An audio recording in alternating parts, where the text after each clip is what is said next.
Delhi CM Arvind Kejriwal మాట్లాడుతున్నారు. ఇప్పుడు live లో చూద్దాం.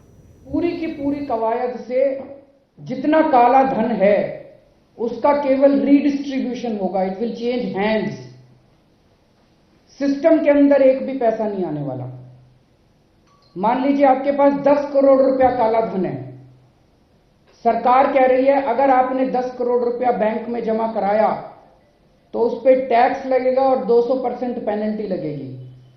30% टैक्स लगेगा, 200% पेनल्टी का मतलब 60% पेनल्टी, मतलब टोटल 90% हो गया.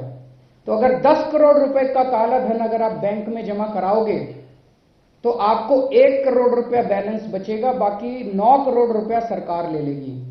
मुझे नहीं लगता इस देश के अंदर कोई भी काला धन रखने वाला इस सौदे से मंजूर होने वाला है. तो अब लोग क्या कर रहे हैं? डॉलर ब्लैक में मिल रहा है दिल्ली के अंदर 120 रुपए में. लोग डॉलर खरीद रहे हैं. जिसके पास काला धन है वो डॉलर खरीद रहा है. एक नंबर में 30,000 रुपए तोला सोना बिक रहा है, लेकिन अगर आप कैश में लेने जाओ तो आज 60,000 रुपए तोला बिक रहा है. तो लोग सोना खरीद रहे हैं. 2 नंबर के अंदर प्रॉपर्टी के दाम मार्केट के अंदर ऑलरेडी डबल हो चुके हैं. तो पहली चीज, जिसके पास काला धन है और उसकी कहीं सेटिंग नहीं है, वो आज मार्केट में चला जाए, वो डॉलर खरीद रहा है, वो सोना खरीद रहा है, वो प्रॉपर्टी खरीद रहा है.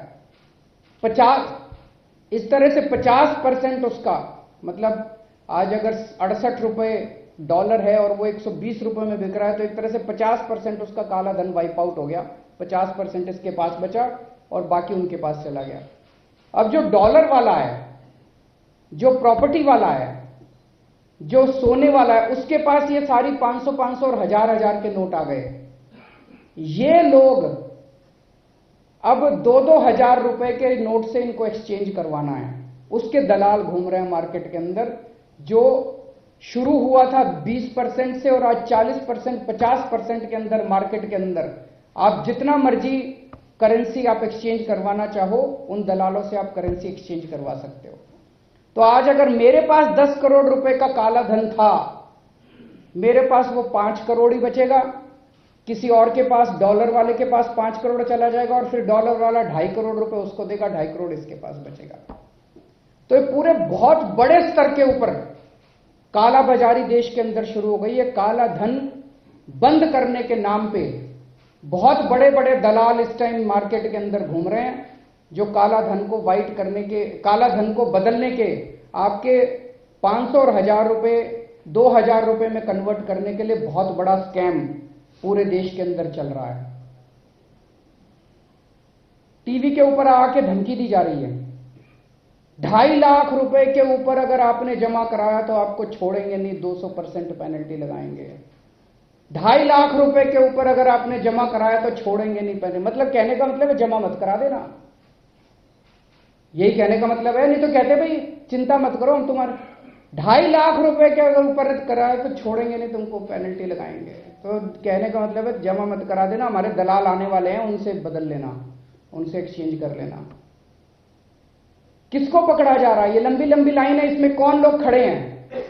छोटे छोटे लोग खड़े हैं, छोटी छोटी गृहणियां खड़ी हैं, जिन्होंने बेचारियों ने हजार रुपए इकट्ठे कर लिए थे. वो लोग खड़े हैं, उन्होंने टैक्स की कोई चोरी नहीं कर रखी. वो लोग खड़े हैं, रिक्शे वाला खड़ा है, गृहणियां खड़ी हैं, चांदनी चौक के बेचारे व्यापारी खड़े हैं, मेरे सदर बाजार के व्यापारी खड़े हैं, गांधी मार्केट के व्यापारी खड़े हैं, किराने की दुकान वाला खड़ा है, मजदूर खड़ा है, किसान खड़ा है लाइन के ऊपर. तो जो 2.5 लाख रुपए जिसकी इनकम है वो तो चोर. अमित शाह जी ने कल प्रेस कॉन्फ्रेंस करी, उन्होंने ये नहीं कहा 2,500 करोड़ रुपए जिसके पास है छोड़ेंगे नहीं, उन्होंने कहा 2.5 लाख रुपए जिसके पास है उसको नहीं छोड़ेंगे. तो मैं ये पूछना चाहता हूं, ये 2.5 लाख रुपए वालों ने काला बाजारी कर रखी है इस देश के अंदर, कि 2,500 करोड़ वालों ने काला बाजारी कर रखी है इस देश के अंदर?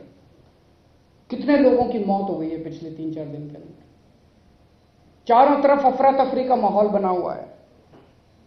तो ये मोदी जी का सर्जिकल स्ट्राइक, ये काला धन के ऊपर सर्जिकल स्ट्राइक नहीं है, ये बड़े बड़े काला बाजारी करने वालों पे सर्जिकल स्ट्राइक नहीं है. ये इस देश की आम जनता के, जो उन्होंने बरसों में अपने घर के अंदर थोड़ा थोड़ा पैसा जमा करा के रखा था, उसके ऊपर सर्जिकल स्ट्राइक है. और काला धन के नाम पे बहुत बड़ा घपला, बहुत बड़ा स्कैम इस देश के अंदर चल रहा है. मैं प्रधानमंत्री जी से, अमित शाह जी से और भारतीय जनता पार्टी से 3 प्रश्न पूछना चाहता हूं। पहला ये कि उनकी नजरों में, आपकी नजरों में किसके पास काला धन है इस देश के अंदर, वो बताएं। अंबानी, अडानी, शरद पवार, सुभाष चंद्रा या बादल, इनके पास काला धन है? या रिक्शे वाला, मोची, नाई, किराने वाला, किसान, मजदूर, इनके पास काला धन है? किसके पास काला धन है ये लोग बताए जरा। दूसरा, ये लोग सार्वजनिक करें इस देश के सामने कि 8 नवंबर के पहले अपने दोस्तों की वो लिस्ट सार्वजनिक करें जिन जिन को इन्होंने पहले से बता दिया था और जिन जिन की दौलत, काला धन इन्होंने ऑलरेडी सेट करवा दिया है, ठिकाने लगवा दिया है, उसकी सारी लिस्ट सार्वजनिक की जाए। और तीसरा, अब ये जो बड़े स्तर के ऊपर षड्यंत्र और कालाबाजारी और कमीशनखोरी चल रही है, 1000 500 के नोट, 2 हजार रुपए के नोट में बदलने की जो देश के अंदर बड़े स्तर पे कमीशनखोरी चल रही है, ये सारा पैसा किसके पास जा रहा है? ये सारा पैसा, ये कमीशनखोर कौन है, दलाल कौन है? इनकी लिस्ट ये लोग सार्वजनिक करें। ये 3 प्रश्न हमारे प्रधानमंत्री जी, अमित शाह और भारतीय जनता पार्टी से हैं।